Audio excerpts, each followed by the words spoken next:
درود شریف کی کثرت کرنی چاہیے اور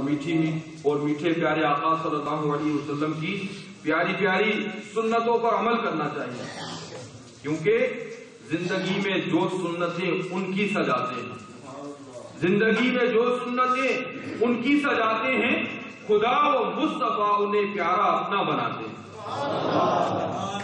پیارے اسلام بھائیو، آئیے میں آپ کو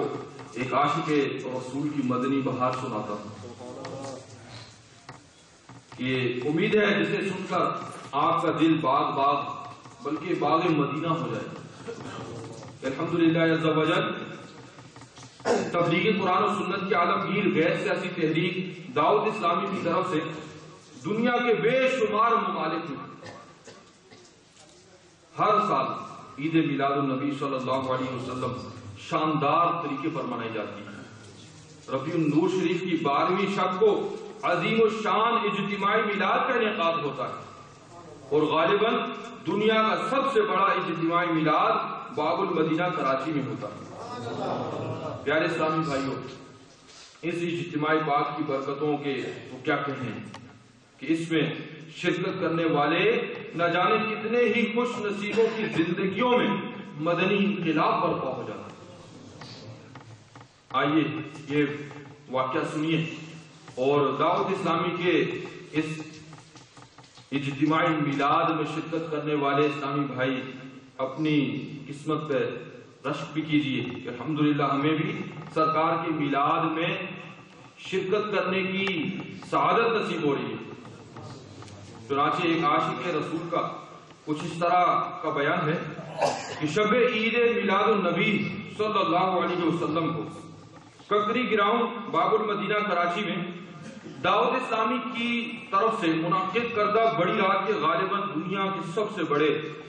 اجتماعی میلاد میں ہم چند اسلامی بھائی حاضر ہوئے۔ برسبیل تذکرہ ایک اسلامی بھائی کہنے لگے، دعوت اسلامی کے اجتماعی میلاد میں پہلے کافی سوز و رقت ہوا کرتی تھی، اب وہ بات نہیں رہی۔ یہ سن کر دوسرا بولا، یار آپ کے یہاں بھول ہو رہی ہے، اجتماعی میلاد کی کیفیت تو وہی ہے مگر ہمارے دلوں کی کیفیت پہلے کسی نہیں رہی تھی۔ گویا ذکر رسول کیسے بدل سکتا ہے؟ ہماری ذہنیت تبدیل ہو گئی ہے۔ اگر آج ہم تنقید کی خشک وادیوں میں بھٹکنے کے بجائے بصد عقیدت تاجدار رسالت صلی اللہ علیہ وسلم کے حسین تصور میں ڈوب کر نعت شریف سنیں تو انشاءاللہ عز و جل کرم بالائے کرم ہوگا۔ یہ ان کی آپس میں گفتگو ہوئی۔ اس کے بعد وہ اسلامی بھائی اپنا اظہار خیال کرتے ہیں کہ پہلے اسلامی بھائی کا شیطانی وسوسے پر مبنی غیر ذمہ دارانہ اعتراض اگرچہ قدموں کو متزلزل کر کے بوریت دلا کر اجتماعی میلاد سے محروم کر کے واپس گھر پہنچانے والا تھا، مگر دوسرے اسلامی بھائی کا جواب 100 کروڑ مرحبا کہ وہ نفس لوامہ کو جگانے والے شیطان کو بھگانے والا تھا۔ چنانچہ وہ جواب بالثواب تاثیر کا تیر بن کر میرے جگر میں پیوست ہو گیا۔ وہ اسلام بھائی کہتے ہیں، میں نے ہمت کی، قدم اٹھائے اور اجتماعی میلاد کے درمیان جا کر بیٹھ گیا اور نعتوں کے پرکیف نغموں میں کھو گئے۔ نعتیں پڑھی جا رہی تھی، وہ بھی نعتوں میں مست ہو گئے۔ صبح سعادت کا وقت تھا، سب اسلامی بھائی صبح بہارا کے استقبال کے لیے کھڑے ہو گئے۔ اجتماع پر ایک وجدانی کیفیت طاری تھی، ہر طرف مرحبا کی دھومیں مچی تھی۔ شاہ خیر الانام صلی اللہ علیہ وسلم کی بارگاہ بے کس پناہ میں درود و سلام کی گلدستے پیش کیے جا رہے تھے۔ عاشقان رسول کی آنکھوں سے سیل اشک رواں تھے، ہر طرف سے آہوں اور سسکیوں کی آوازیں آ رہی تھیں۔ مجھ پر بھی عجیب کیفیت و مستی طاری تھی۔ میری گنہگار آنکھوں نے ہر طرف ہلکی ہلکی بوندیاں اور خوشگوار فوار برستی دیکھی۔ گویا سارے کا سارا اجتماع باران رحمت میں نہا رہا تھا۔ میں سر کی آنکھیں بند کیے پیارے پیارے آقا صلی اللہ علیہ وسلم کے حسین تصور میں گم درود و سلام پڑھنے میں مشغول تھا کہ یکا یک میرے دل کی آنکھیں کھل گئی۔ سچ کہتا ہوں کہ جس سونے منمونے آقا میٹھے مکی مدنی مصطفیٰ صلی اللہ علیہ وسلم کا جشن ولادت منایا جا رہا تھا، اسی شہنشاہ امم نور مجسم نبی محترم رسول محتشم صلی اللہ علیہ وسلم نے مجھ سراپائے گنہگار پر کرم بالائے کرم کر دیا اور مجھے اپنا جلوہ زیبا دکھا دیا۔ شیخ طریقت امیر اہل سنت دامن برکاتہ العالیہ بھی جھوم جھوم کر کیا خوب ارشاد فرماتے ہیں، خدائے پاک کی رسی کبھی ہرگز نہ چھوڑیں گے، خدائے پاک کی رسی کبھی ہرگز نہ چھوڑیں گے، نہیں چھوڑیں گے دامان نبی ہرگز نہ چھوڑیں گے،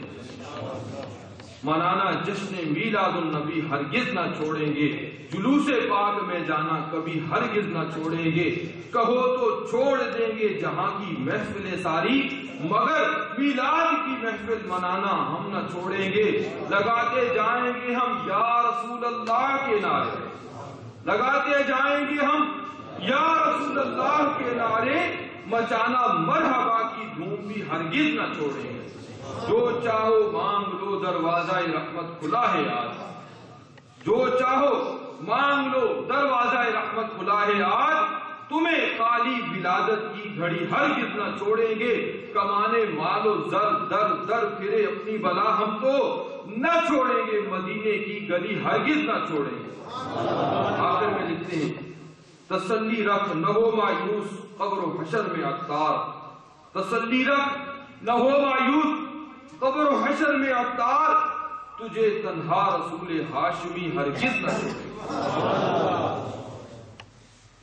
صلو علی الحبیب صلی اللہ تعالی علی محمد۔ پیارے اسلامی الحمدللہ عز و جل، دعوت اسلامی کا مشک بار مدنی ماحول آپ کے سامنے ہے۔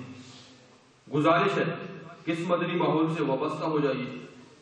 کہ الحمدللہ عز و جل جو خوش نصیب دعوت اسلامی سے وابستہ ہو جاتا ہے اسے ولی کامل شیخ طریقت امیر اہل سنت کے دامن سے وابستگی نصیب ہو جاتی ہے۔ جو امیر اہل سنت کے دامن میں آتا ہے امیر اہل سنت اسے اعلیٰ حضرت کا دیوانہ بنا دیتے ہیں، جسے اعلیٰ حضرت سے وابستگی نصیب ہوتی ہے اعلیٰ حضرت اسے غوث پاک کا غلام بنا دیتے ہیں۔ غوث پاک شاہ بغداد بے کسوں کے مددگار بجنے پروردگار اسے شیر خدا مولا مشکل کشا علی المرتضی کرم اللہ وجہ الکریم کے قدموں تک پہنچا دیتے ہیں، اور جسے اس در کی غلامی نصیب ہو جاتی ہے اسے الحمدللہ عز و جل سرکار علی وقار منبع انوار حبیب پروردگار صلی اللہ علیہ وسلم کے دربار تک رسائی حاصل ہو جاتی ہے۔ الحمدللہ عز و جل یہ فوائد دعوت اسلامی سے وابستہ ہونے کے قربان جائیے امیر اہل سنت پر، جنہوں نے ہم جیسے نکموں، نالائقوں، گنہگاروں اور بدکاروں کو ان پاک ہستیوں کا غلام بنا دیا۔ جمیل قادری سو جان سے ہو قربان مرشد پر بنایا جس نے تجھ جیسے کو بندہ غوث اعظم ہے۔ اس دور پر فتن میں امیر اہل سنت کی ذات بابرکات عالم اسلام کے لیے خیر و برکت کا باعث ہے کہ جن کے تقویٰ پرہیزگاری اور دینی خدمات کی دھوم دنیا کے کونے کونے میں مچ رہی ہے، جن کے سنت و بھرے بیانات اور پرتاثیر تصنیفات و تالیفات کی برکتوں سے ہزارہ نہیں لاکھوں مسلمان بالخصوص نوجوانوں کی زندگیوں میں مدنی انقلاب برپا ہو چکا ہے۔ ہمارا اس نے ظن ہے کہ اللہ تبارک و تعالی نے شیخ طریقت امیر اہل سنت کو بہت بلند مقام و مرتبہ عطا فرمایا ہے۔ آپ دامت برکاتہ العالیہ کے مقام و مرتبے کا اندازہ آپ اس واقعے سے بخوبی لگا سکتے ہیں کہ چنانچہ اہل سنت کے ایک مشہور عالم دین مفتی و شیخ الحدیث حضرت علامہ مولانا منظور احمد فیضی صاحب رحمۃ اللہ علیہ کی تحریر یہ میں پڑھ کر آپ کو سناتا ہوں۔ مفتی صاحب تحریر فرماتے ہیں کہ ایک شخص نے روضہ مصطفیٰ صلی اللہ علیہ وسلم پر حاضری اپنی طرف سے سلام پیش کیا، پھر امیر اہل سنت حضرت علامہ مولانا محمد الیاس قادری رضوی دعوت برکاتہ العالیہ کی طرف سے سلام پیش کیا تو نبی اکرم نور مجسم شاہ بنی آدم رسول محتشم صلی اللہ علیہ وسلم کے روضہ انور سے جواب آیا کہ میرا بھی ان کو یعنی امیر اہل سنت کو سلام کہنا۔ فرماتے ہیں کہ یہ اس شخص نے عالم بیداری یعنی جاگتے ہوئے سنا۔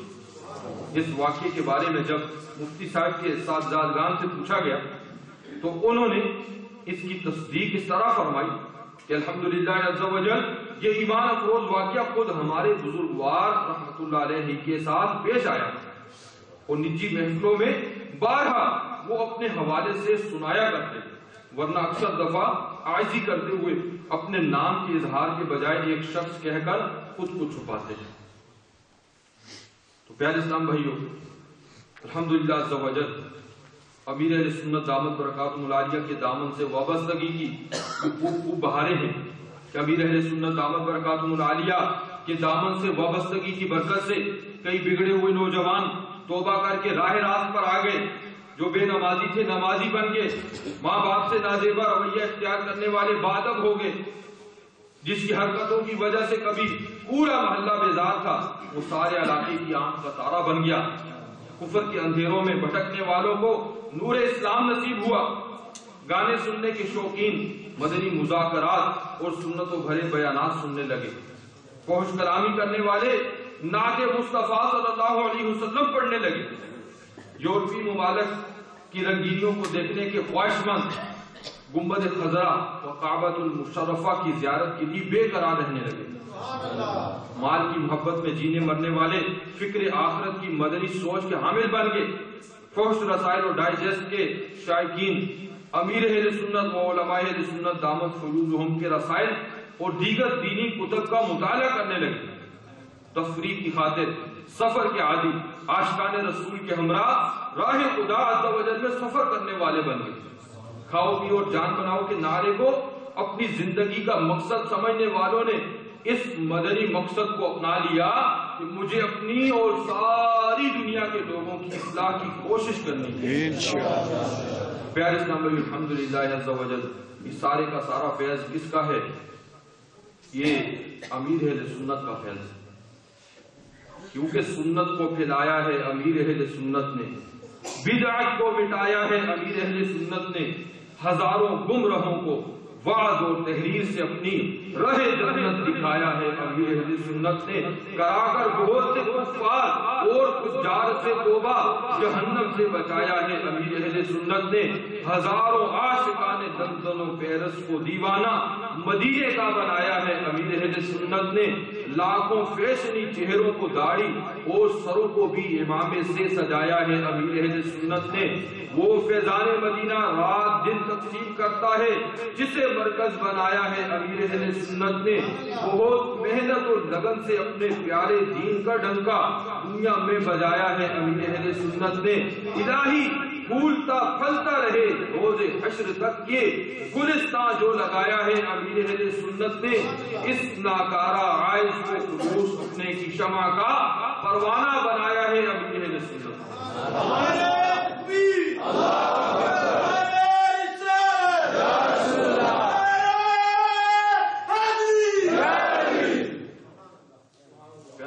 آپ بھی دعوت اسلامی کے مدنی ماحول سے وابستہ ہو جائیے، اللہ عز و جل ہمیں جشن ولادت کی خوشیاں منانے کی توفیق عطا فرمائے، اس دعوت اسلامی اور امیر اہل سنت کی غلامی پر بھی استقامت نصیب فرمائے، آمین بجاہ النبی الامین صلی اللہ علیہ وسلم، صلو علی الحبیب۔